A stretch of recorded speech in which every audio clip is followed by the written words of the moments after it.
Kentucky and Louisville get set to do battle as they fight for the Governor's Cup. We are here previewing, predicting, and breaking down this game between the Wildcats and the Cardinals. Hello, everyone. I'm Chris Phillips. He's Cole Thompson. We appreciate each and every single one of you tuning in. As always, make sure you hit that like and subscribe button on YouTube. We are inching ever so close to that 30,000 subscriber mark. We cannot do it without your love and support. Also, guys, make sure you check out our friends over at FanDuel because, as always, we are brought to you by our friends at FanDuel. FanDuel.com/SECU to join today and get started with $250 in bonus bets when you win your first $5 bet. Once again, that's FanDuel.com/SECU to get in on the action today.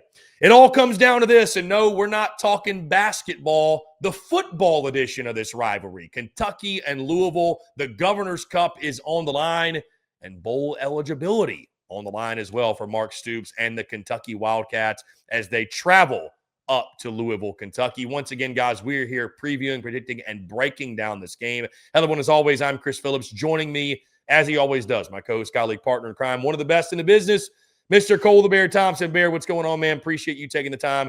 Excited to talk about this game. Kentucky was a team that they've won 3 of their last 4. They essentially came back from the dead. But after getting throttled by Diego Pavia and the Commodores, it all comes down to this. If you're going to reach bowl eligibility, you got to go beat your arch rival. So everything's on the line.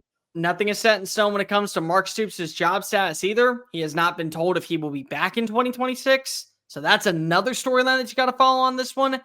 And if you win this game, listen, all of us here have got to eat a little bit of crow. We said that at the start of the year, it felt like that Kentucky was dead on arrival. They found a spark to win against your rival and guarantee bowl eligibility, keep somewhat of momentum going into the offseason, maybe really beneficial for what we're going to see from the likes of Mark Stoops and company. But on the flip side, the downfall and just the off-the-track record of what we've seen over the last 3 weeks for Louisville has now come back to bite them, and they are far from healthy going into this game. So can we see them finish with an 8-4 record?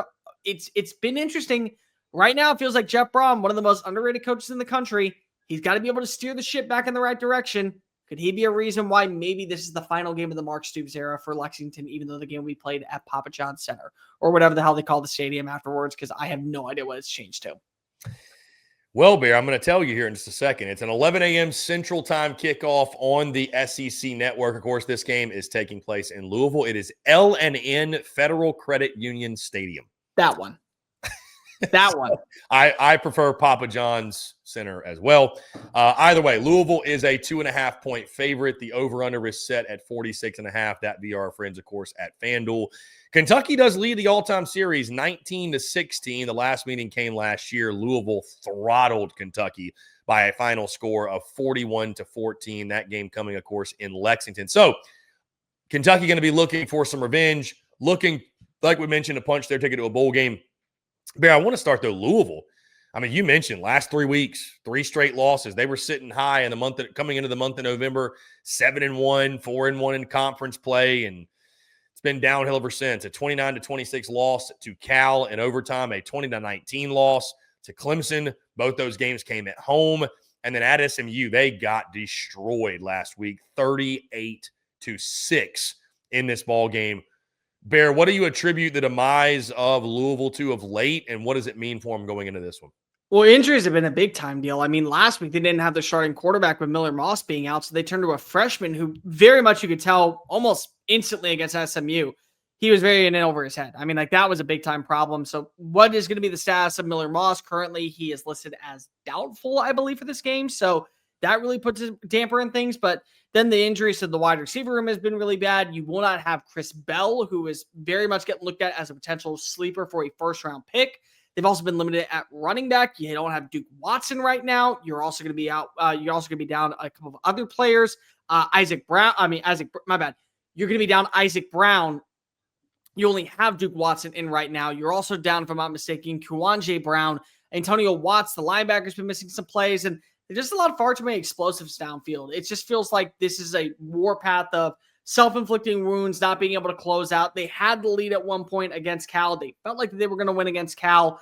They really shot themselves in the foot with the mental errors against Clemson, and then all the injuries to stockpile on up. It just has been a disastrous end, and it's part of the nature of football, but it does feel like when you're a team built like Louisville, not like some teams in the SEC and in the Big Ten, if you lose a key player, that may end up being your season. Yeah, and it feels like Kentucky, even with the loss to Vandy, obviously is going a different direction. Of course, like we mentioned, won 3 of their last 4. Cutter Boley, a really big part of that, the way he has played. And certainly I think the passing game there going to be a big part for them again. I mean, you look at what Kevin Jennings and SMU did to that Louisville defense, 303 passing yards against them last weekend. I would expect more from Cutter Boley, man. I think, again, it's going to take a big day for him hitting some of those downfield shots. They've been really, really good. He's been red hot, like I said, like the second half of the season, last third of the season, no doubt. So big Cutter Boley game in Lexington for sure. Well, the problem is that Louisville is a top 25 run defense in the country. And even though with the injuries, I mean, you look at how Seth McGowan and how Cutter Boley, and then you want to throw in also Dante Dowell, they were just immobile last week against Vanderbilt. Vanderbilt's a top 20 run defense in the country. So there's not much separation on what you can expect between these two sides on how you can win. Cutter Boley is going to have an opportunity to really kind of cut his teeth and show that he's grown, he's mature, he's been able to learn from the mistakes in a couple of other games, and now he is ready to close things out on a high note and give at least some life going into the offseason for the Wildcats, because you want to make this a primetime destination, a good way to guarantee that wide receivers, that tight ends, that targets, offensive linemen all want to come look at Lexington as an opportunity to play in the SEC. They're working with the good quarterback. So this is a really intriguing spot to see how Cutter Boley is going to be able to set the tone in this matchup and how he responds if he makes a mental mistake. You know, the process of quarterbacks, especially ones to where it feels the weight of the world is on their shoulders, how you respond from an interception or a really bad third down that you had a wide open receiver and you overshot him, that will tell a lot about your complex and your character and your maturity of understanding how to play the position in college football. So how does he respond in those metrics may end up being a deal breaker or a reason why we can believe that, hey, things are trending up and really looking promising for a Kentucky team going into what could be a bowl season. Bowl eligibility on the line. Again, Louisville trying to bounce back. It has been a really rough 3 weeks for them. Bear, before we dive into picks, keys for Kentucky on the defensive side. I mean, again, it's a Louisville team that really, really struggled in their last outing. What do you see from this Louisville football team on the offensive side that could give Kentucky some issues? They still can run the football. I mean, listen, they may not have their lead back, but they still have Duke Watson. He can run it. So can you force a young quarterback that may be making his first start against an SEC team, depending on the stats of Miller Moss for this game, and no Chris Bell, can you make them kind of win through the air? Because Colin Lacey's been a good wide receiver. He hasn't been a great wide receiver. I think he's been more so valuable on special teams. You don't really have much outside of Chris Bell. So if you take away the rushing attack completely, which is easier said than done for a team that currently ranks inside of the barely top 100 of rushing defense, it may end up being all she wrote. I mean, quite literally, just have enough of a pulse offensively. You can win this game 17-0, and that just be enough. Bear, that being said, let's lock it in. Picks and predictions. The Governor's Cup's on the line. Bowl eligibility, an 8-win season for Louisville. You want the honors? You want me to start? Who comes out on top here? I'll go first. I think this is going to be a game to where there's so many questions right now with Louisville that it's very easy to doubt them. I think at the same time, it's very easy to doubt Kentucky because of when they've had moments to really kind of set the tone for their season, they've kind of crapped the bed. Last week was a perfect example. They were riding hot. They were feeling like they were confident that they were trending upward. And everyone kind of said they will be the team that will knock out Diego Pavia and company. We'll be the team that will go into Nashville and end the streak.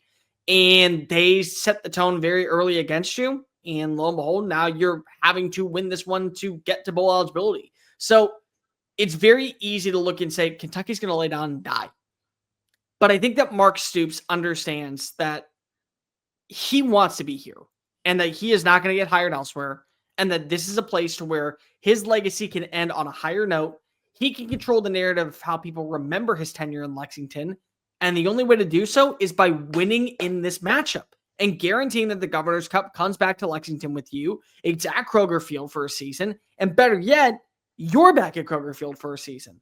And I think that he wants to win. I think he wants to stay coaching. I think he comes up with a game plan that's good enough offensively to go on into Louisville and get a win. So I'm going to go 20-13 final score. Not a lot of optimism for either offense, but enough to believe one team is going to be bowl eligible because if they earn their way in, the other one was already bowl eligible, but it feels like a lost season out in Louisville for how much hope and optimism we had for where this team was going entering the month of November.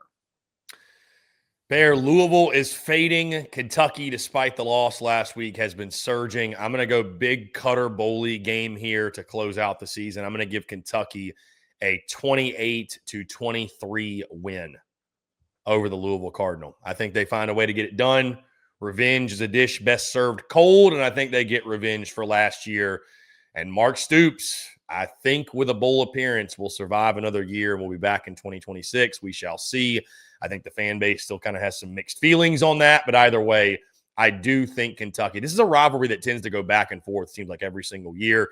I think it'll be Kentucky's turn to get the win. Give me the Cats. A little bit higher scoring than you, 28-23. Big game from Cutter Bowley through the air. So that being said, we're both going with Kentucky. Cats getting to 6-6, which that sounded absolutely insane about a month ago, but finding a way to punch their ticket to bowl eligibility.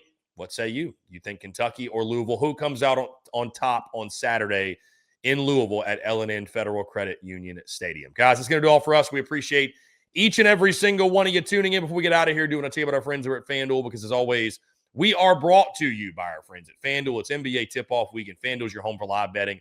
So even if you miss the start of the game or want to ride the hot hand, FanDuel's got live bets on everything from who will score next to fourth quarter comebacks. Plus, you can even combine your live bets in a same-game parlay for a shot at a bigger payout. However you want to play, now is the perfect time to join because FanDuel is giving new customers $300 in bonus bets if your first $5 bet wins. Visit FanDuel.com/SECU to sign up today. That's FanDuel.com/SECU. Play your game with FanDuel, official sports betting partner of the NBA. Guys, once again, that's going to do all for us. We appreciate you all tuning in. As always, make sure you hit that like and subscribe button on YouTube. Check us out wherever you get your podcasts, all across your favorite social media platforms, as well as our website, secunfiltered.com. Till next time, he's Cole the Bear Thompson. I'm Chris Phillips. We're signing off. Y'all have a great rest of your day. We'll talk to you all on the other side.